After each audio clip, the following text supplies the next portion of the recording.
Hello, this is Robert Bodden with WrungNeck Decoy.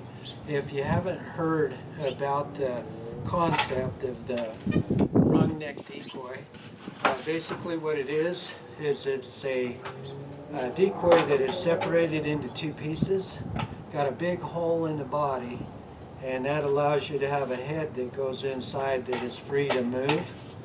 And this concept is really proven to be able to kill a multiple quantity of different species out in the marshes that I hunt and going all the way down to Mexico. So you can find out more. There's quite a few videos on this channel that goes into different aspects and shows different birds getting shot over the WrungNeck concept. So on this video we wanted to add a quick tip for you, and this is going to talk about the ballasting system and the keel. So this is what your head looks like, and you've got a notched keel on the bottom. That keel has got a hole going through the back foot area, and it does the same on the front foot area.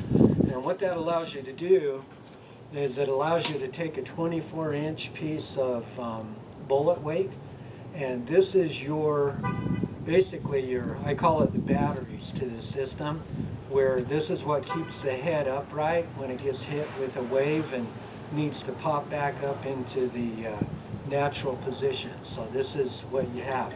So what we're talking about is, how do I replace this piece when it breaks off? So in my rig, this is part of the original rig, and I've had 3 quantity of the bullet weights break off on 3 different individuals. And let's see, I'm in the second season. We're well into the second season, so I've only lost 3 of these, and I always refer to them as batteries. So you can go to your fishing department area of your sporting goods store, pick this up for about $5-6 bucks, and you're good to go. So here's what I'm going to do. This is kind of a tip that's a little bit different. I've taken a little bit of silicone and I've shot it into these ports, into these holes. And the idea behind that is, the reason why this one broke is I had it out in rough conditions, about 18-mile-an-hour winds, and the heads were really rocking, and all of a sudden one of the heads just popped out of the body and was just floating. When I went and picked it up, no weight. So I think I had some shimmy in the weight with the waves, and it got to a point where it just weakened up a point on that weight broke off. And so I'm looking at a tip here on the silicone to say, well, if you guys have this bullet weight set the way that you want it, there really isn't a reason to have a lot of play into it. So if you want to, go ahead and shoot those ports with silicone, and then once it sets, I think your weight will be more firm, and I won't have that play next time I go out. So here's how you rig it. You just take you can see a little silicone coming off of that when I push that through. You're just going to guide that through the keel system. And it's kind of, your weight's going to move around a little bit on you in the direction. And then you be careful about that long terminal end. I always warn about that. And I'll get to about that point in front of the keel. And now I'm going to bend that off, just to hold that into place. Okay, just like that. And then what you do is you come around here and you just make a continual turns and oval or a round shape on the back, and try to distribute that out evenly. You know, you can go to one side or the other to get this weight positioned the way you need it. And just tuck that terminal end into the shape, and there we go. I'm going to have that hanging down there. Eventually this thing will set. That's the play that I was talking about. And so what I'm hoping is when that silicone dries, it's going to set this part more firm, because once I have it set, I think I'm going to be good. So there's your head, okay? So you guys can tell, here's the idea. You got a head that's free floating in the water, and that's going to create motion when you got the wind and the waves happening. And that's a huge draw for your approaching waterfowl because they haven't been used to seeing that, okay? They've been used to seeing this. This is a statuesque decoy that I hunted with in the 70s. Killed a lot of birds over this. Old Sears and Roebuck model, not even a keel on it. It's got an eyelet on the bottom. But this is what your approaching birds have been seeing in a hunting situation for over 2,000 years. So if I was able to break that up and create a situation where my head's moving one way and my body's moving or rocking in another, I just created shoulders to that body too. So birds coming in, when they see that, they view this motion as everything's good. They're kind of weary of this over all the years, you know. And any motion that you have, if these heads are shaking like dogs, they're equating it to a feeding frenzy, and they're coming right into me, and I'm whacking a lot of birds before they even knew what hit them, because they don't even care about the perimeter where I'm hid, because they're watching that. Okay, so this concept is going to take off. I have no doubt about that. I just, you know, it's a matter of, you know, how big is it get out there, how big the distribution is going to be with a company that, you know, grabs this and runs with it. So that's the concept right there. So what we're doing, when you buy these, if you look these up on smithandedwards.com, they're selling these with just a black head and a white body, and then you're just picking it up and you're painting it in a Canada scheme, Brant, Snow Goose scheme. And we took the Canada paint scheme that we did. We're in the swan hunting season right now. So with it being the swan season, what we did is we took one of our Canada paint schemes and we just misted it with white paint, let a little black come through to show a little bit. Painted the bill black again and added a little bit of yellow to it.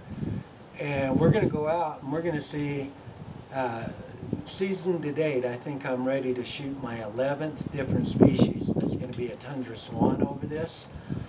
And so we're going to see how the swan approach this motion with a combination of silhouettes around it. And we want to get after it because right now, this season, 2020, all the hunters that have a swan permit got notified that 12 trumpeters had been shot. And so they're about ready to close this thing down.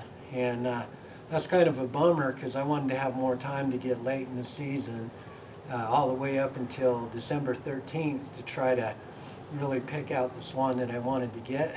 And we'll take you on inside and we'll show you kind of the bird that we're wanting to target. But you know, now the situation being what it is, I'll be happy to go out and shoot a juvie, you know, before it closes down. So we'll go out and see how this thing works, and we'll show you a little bit of the footage of what happened on the hunt.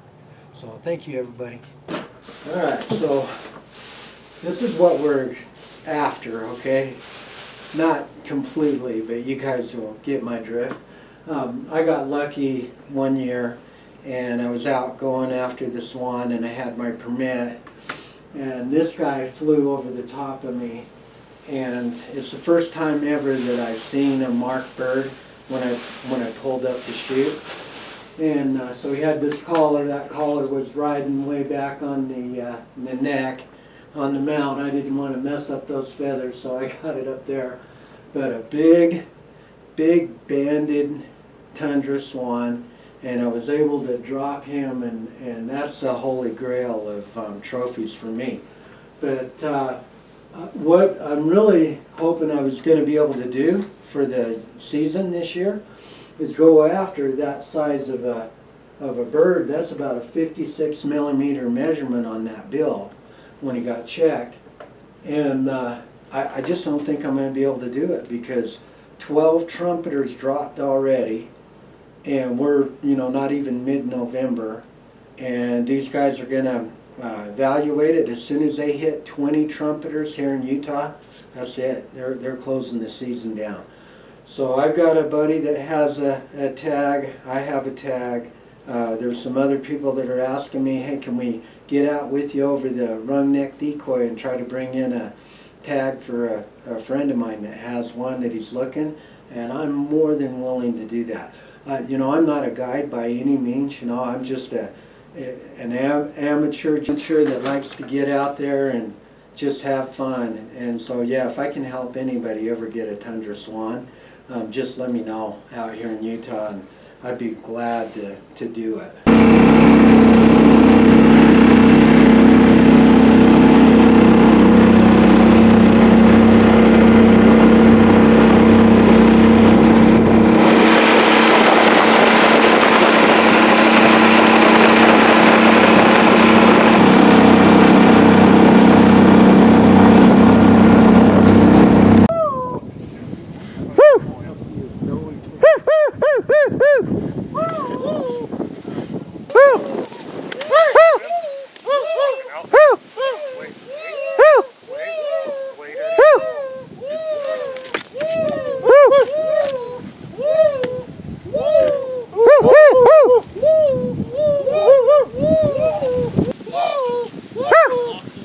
There's a single.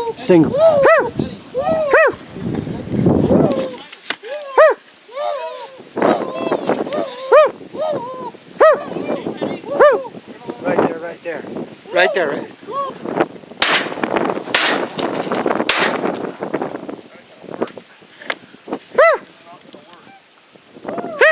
the next one's Decoy, dude. I think we can get him right here. Yeah. That one's coming back. Are you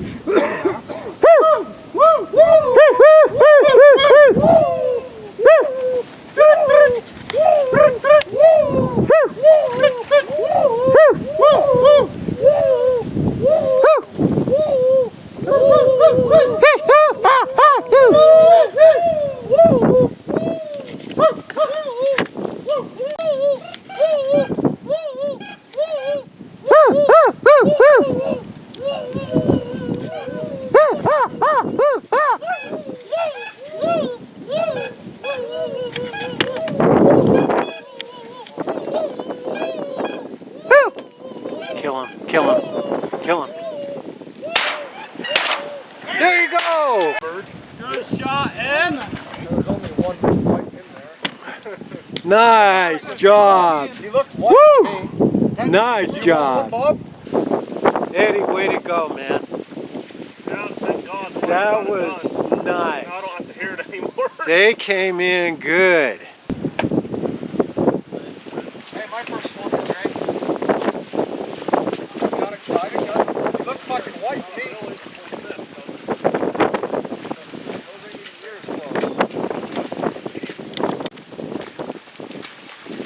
No. Are you trying to kill a swan, Bob? No, I'm done. Yeah, I'm all done.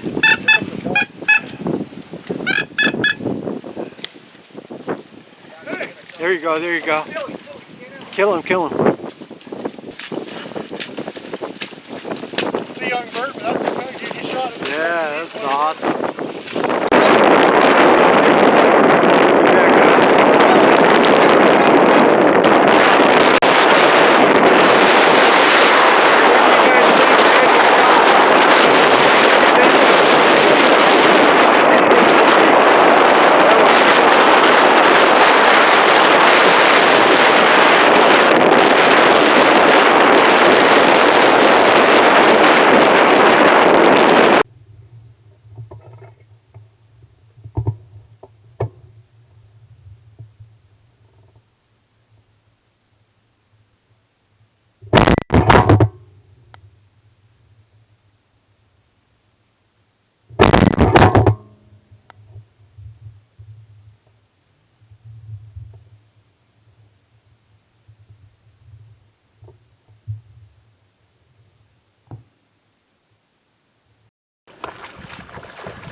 Got him muddy.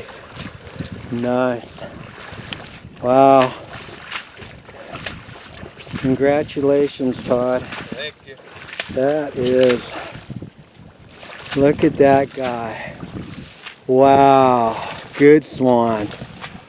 Good swan. Hold that bill up so we can see the bill. Oh, you're good, dude. Nice job. So here's Todd Holt shooting is this your first? First one.